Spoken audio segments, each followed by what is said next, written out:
무대로 모시겠습니다. 큰 박수로 환영해 주시기 바랍니다. 네, 반갑습니다. NC 클라우드 김동훈입니다. 제가 무대 발표를 한 게 되게 오랜만이에요. 거의 한 2년 만에 사실은 iOS 입사에서 요청을 해서 사실 발표하게 됐는데요. 뜻깊은 포럼에 발표하게 돼서 매우 영광스럽게 생각하고 있습니다. 사실 저희가 한 2주 정도 전에 저희 유토시 대표님하고 이렇게 네이버 클라우드에 사실은 이제 클러버엑스 발표 자리에 있었어요. 그래서 이 포럼에 어떤 주제를 가지고 발표하실까 물어봤었는데 아무래도 앞에서 사스에 대한 얘기를 많이 풀어주실 것 같아서 저희는 그거를 이제 겹치지 않게 다른 주제를 좀 풀어보자라고 해서 저는 어차피 사스를 개발하기 위한 여러 가지 이제 클라우드에 대한 고려 사항들을 중심으로 조금 좀 내용들을 정리를 좀 했고요. 그 부분을 좀 발표하도록 하겠습니다. 이 주제 같은 경우는 저희가 NHN이 한 10년 이제 딱 되면서 이제 창립한 10년 되면서 저희가 고객과 기술 연결하는 파트너로서 어떤 새로운 시장을 열어보자 해서 주제를 정했던 부분이고요. 그다음에 디지털 경제 패러다임 전환에서의 어떤 클라우드의 역할과 방향성 그리고 전략은 어떻게 흘러가고 있는지에 대해서 좀 설명드리도록 하겠습니다. 여기 계신 모든 분들 이제 클라우드 바이 디폴트 이 의미는 다 알고 계시죠? 예, 사실 코로나 이전에는 막 아까 얘기했듯이 클라우드 어떻게 해야 돼, 클라우드 왜 해야 돼 이런 얘기가 상당히 많았었는데요. 이제는 클라우드 전환에 대한 얘기는 없어요. 사실 아까 네이티브 발전도 있고 하지만 클라우드는 이제 클라우드를 활용한 혁신들만 이제 존재하는 게 세상이 됐고요. 특히 이제 챗 GPT가 이제 등장한 이후에는 클라우드의 중요성은 이전보다 훨씬 더 높아졌습니다. 그래서 클라우드 AI 이건 뭐 우리의 지금 이제 일상을 넘어서 삶의 이제 곳곳을 변화시키는 가장 중요한 핵심 기술로 자리매김하고 있습니다. 챗GPT 사례 잠깐 이제 들어볼까요? 그래서 사실 챗GPT가 탄생했던 가장 핵심적인 이유는 뭐라고 생각할 거예요. 저는 이제 생각했을 때는 대규모 클라우드 인프라가 가능했기 때문에 이게 가능했다고 생각하고 있습니다. 그래서 잘 아시겠지만 오픈AI가 마이크로소프트의 모든 클라우드 리소스를 다 활용하고 있는데요. 그래서 사실 마이크로소프트 애저와 사실은 오픈AI가 매번 싸우고 있다고 해요. 리소스를 더 달라. 우리는 딴 데 팔아야 된다. 이렇게 싸우고 있는데 어쨌거나 오픈AI의 어떤 초고대 언어 모델을 학습하기 위해서는 대규모 사실은 이제 GPU 팜이 필요하게 되는데 대략 보게 되면 A100 서버로 봤을 때는 한 3,600대, GPU 수로 보게 되면 2,800개 정도가 필요하거든요. 이걸 이제 금액으로 좀 환산하게 보면 한 번 학습하는 데 들어간 돈이 한 500억 정도 돼요. 그래서 이거를 지금 어떻게 계속 할까에 대한 고민들을 가지고 있고요. 네.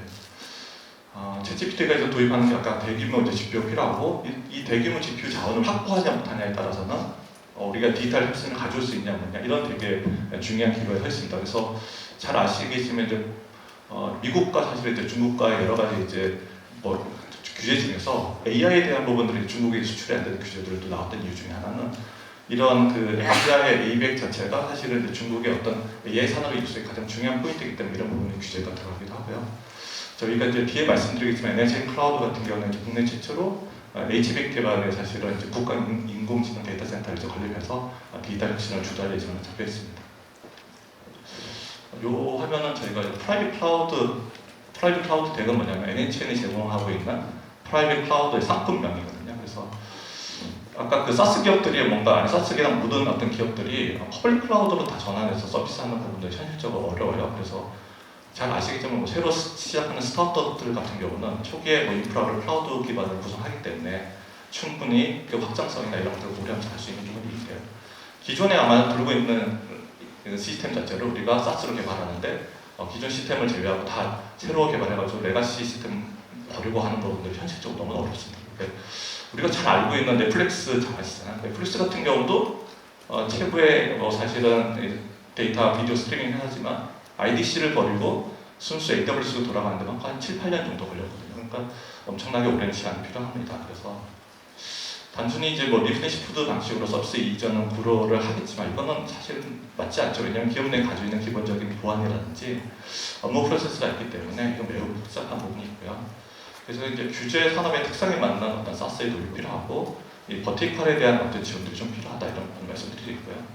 NHN 클라우드는 그래서 이제 프라이빗 클라우드를 이제 사실은 추천드리긴 합니다. 그래서 프라이빗 클라우드를 구축하고 그 위에서 워크로드를 운영한 다음에 이제 퍼블릭 클라우드 연계에 대한 부분들을 고려할 수 있도록 말씀드리고 있고요. 이제 프라이빗 클라우드를 이제 도입했을 때 아마 도입 전보다 도입 이유가 사실은 더 중요하긴 합니다. 왜냐하면 구축하고 나서 사실은 제대로 활용되지 않는 케이스를 원하는 것 같거든요. 그래서 가장 처음으로 이제 고려할 사항들은 뭐냐면 향후에 구축된 프라이빗 클라우드가 이제 퍼블릭과 연계될 수 있는 제품들을 선정하고 활용하는 부분들이 대단히 중요하다라고 말씀드릴 수 있고요. NHN 클라우드 이런 부분들 좀 지원하고 있긴 합니다. 그래서 조금 더 어떤 내용들을 좀 내용이냐면 이게 저희가 프라이빗 클라우드의 화면인데요. 당연히 인프라스트럭처 어떤 서버나 네트워크나 스토리지를 제공하고 있긴 하고요. 기업이 원하는 멀티클라우드 외 CME 포털이라든지 GPU에 대한 개발 환경이라든지 가장 중요한 것은 쿠버네티스 기반의 파스에서 이어스를 어떤 컨테이너 베이스로 배포하거나 관리할 수 있는 기능들을 제공하고 있기 때문에 이런 부분이 가장 큰 확장성을 가지고 있고요. 제일 중요한 포인트는 퍼블릭 클라우드와 사실은 프라이빗 넷과의 연계를 통해서 나중에 퍼블릭 클라우드의 확장들을 지원하는 부분들이 가장 큰 부분이라고 볼 수 있습니다.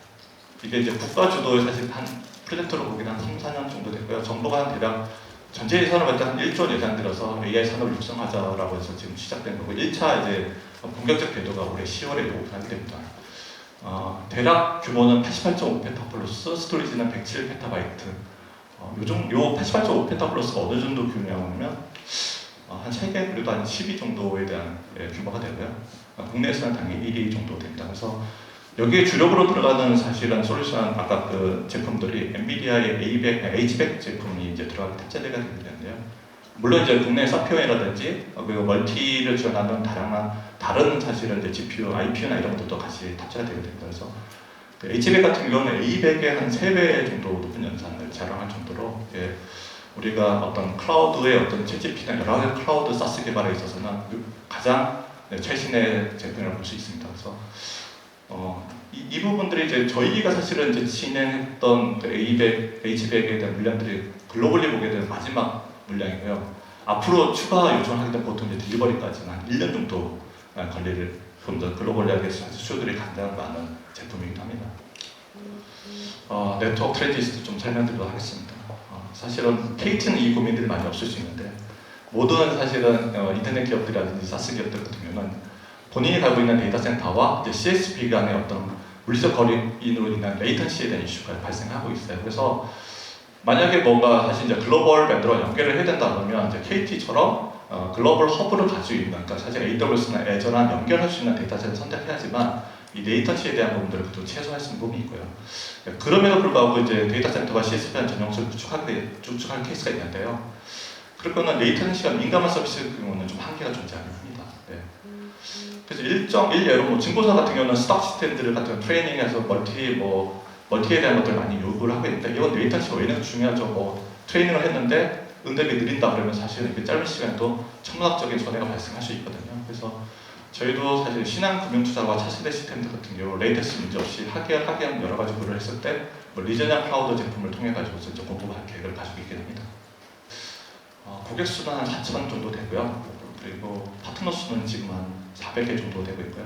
프로덕트 수는 377개. 그래서 매달 새로운 제품들이 만들어지면서 발전들을 하고 있고요. 이런 제품들을 만들어서 발전할 수 있는 가장 큰 요인들은 뭐냐면 결론은 이 개발과 서비스 환경을 어떻게 갖추어야 있는 부분인 것 같아요. 그러니까 사스 기업들도 고민할 부분들이 뭐냐면 우리가 제품만 만들었다고 해서 고객들이 이용할 케이스는 거의 없어요. 그래서 이 제품을 이용할 수 있는 고객을 반드시 메이저 고객을 잡아야 되고요. 거기 일부 사람들을 계속 반영하면서 발전하고 그 경험을 바탕으로 새로운 고객을 찾는 어떤 그런 비즈니스 생태계를 만드는 부분이 가장 중요하다고 생각합니다.